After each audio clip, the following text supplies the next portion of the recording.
Assalamualaikum warahmatullahi wabarakatuh. Perkenalkan, nama saya Isnania Rabayati Zuhra. Saya sebagai moderator. Perkenalkan, nama saya Jessica Sri Lestari sebagai pemateri. Nama saya Dinda Miranda Putri sebagai pemateri. Perkenalkan, saya Dinda Isanabila Yuswanda. Perkenalkan, nama saya Carla selaku pemateri. Perkenalkan, saya Uminur Alifah sebagai pemateri. Di sini kami akan menjelaskan apa itu definisi stres melalui PPT yang sudah kami buat untuk memenuhi tugas akhir semester tahun ini. Kami di sini akan menjelaskan definisi stres, karakteristik stres, dan solusi stres. Yang terakhir, cara pengecekan stres tersebut. Selanjutnya akan disampaikan oleh teman saya. Saya akan menjelaskan tentang pengertian stres dan penyebab terjadinya stres. Jadi, stres adalah suatu keadaan di mana seseorang mengalami tekanan atau ketegangan, baik secara fisik maupun psikologis, akibat adanya tuntutan yang melebihi kemampuan diri untuk mengatasinya. Stres dapat disebabkan oleh berbagai faktor, baik dari dalam diri maupun lingkungan sekitar. Beberapa penyebab utama terjadinya stres itu antara lain, yang pertama, masalah pekerjaan, seperti beban kerja yang berlebihan, dan juga mengalami konflik dengan rekan kerja atau atasan. Yang kedua, masalah keuangan, seperti utang yang menumpuk, kesulitan memenuhi kebutuhan hidup, dan ketidakstabilan keuangan. Yang ketiga, ada perubahan hidup yang signifikan, misalnya kematian anggota keluarga atau orang terdekat, atau perceraian orang tua. Keempat, masalah kesehatan, seperti penyakit kronis atau kondisi medis yang buruk. Yang kelima, ada tekanan sosial. Yang keenam, faktor lingkungan. Stres yang tidak dikelola dengan baik itu dapat berdampak negatif pada kesehatan fisik dan mental seseorang. Oleh karena itu, penting untuk mengenali penyebab stres dan mengembangkan strategi pengelolaan stres yang efektif.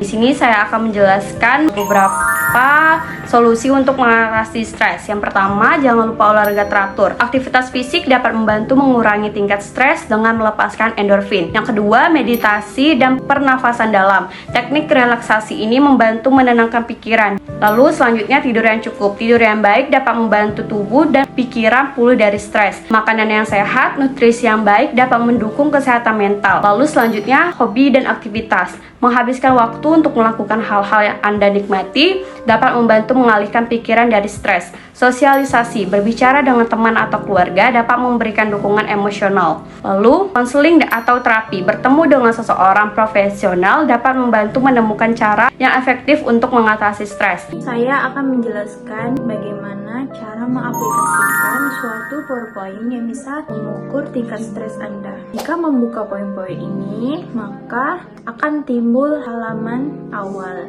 Nah, untuk mengeceknya, kalian bisa cek. Lalu di sini akan ada pengertian stres, cek stres Anda, dan karakteristik stres. Nah, karena kita akan mencari tahu berapa skor tingkat stres kita, maka saya akan menekan cek stres Anda. Tapi saya juga akan memberitahukan bahwa di sini ada button pengertian stres. Jika ditekan, maka ada timbul pengertian stres. Dan untuk mengerjakan soal-soal agar kita mengetahui tingkat stres kita tekan back. Dan kemudian kita akan kembali ke cek stres Anda. Nah, di sini untuk mengecek tingkat stres itu, kita harus menjawab beberapa pertanyaan terlebih dahulu. Mulai. Lalu pertanyaan yang pertama ini, seberapa sering Anda merasa tegang atau cemas dalam 2 minggu terakhir? Saya akan menjawab beberapa kali juga. Saya akan menjawab hampir selalu, beberapa kali. Nah, karena di masing-masing pilihan yang dapat kita pilih ini memiliki skornya masing-masing, kita akan mengetahui jumlah dari skor hasil dari pertanyaan-pertanyaan yang sudah kita jawab ini. Maka saya akan menjawab beberapa kali.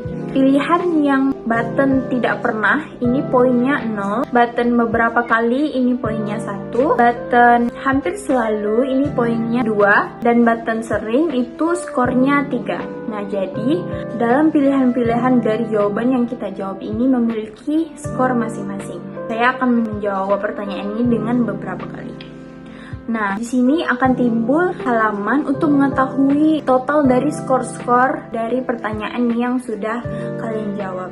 Untuk mengetahui skor yang sudah kita jawab, kita harus menekan tombol ini. Nah, skor saya adalah 11. Nah, di sini ada pemberitahuan bahwa setelah mengetahui skor Anda, kembali ke halaman menu, lalu press karakteristik stres untuk mengetahui tingkat stres Anda. Kita akan kembali ke halaman menu. dan akan menekan karakteristik stres.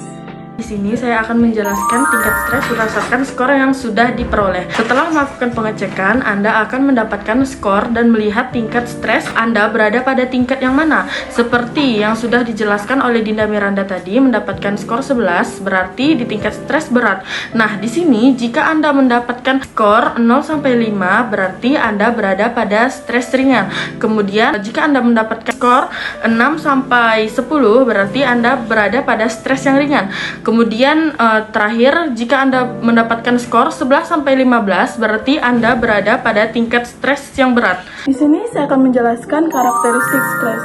Di mana karakteristik stres ini terdapat 3 urutan. Yang pertama itu ada stres ringan, sedang, yang ketiga stres berat. Stres ringan ini yaitu stres yang umum dirasakan dan tidak merusak aspek fisiologis. Contohnya itu kayak lupa, ketiduran, dan lain sebagainya. Stres sedang tuh kayak terjadi beberapa jam hingga beberapa hari. Jika berada pada tingkat ini, maka bisa dilihat dari respon tubuh seperti gangguan pada lambung. Yang ketiga itu stres berat, di mana stres berat tuh kayak stres kronis yang terjadi pada beberapa minggu hingga tahun. Respon pada tingkat ini seperti pencernaan berat, debar jantung semakin meningkat, sesak napas, tremor, perasaan cemas, dan takut.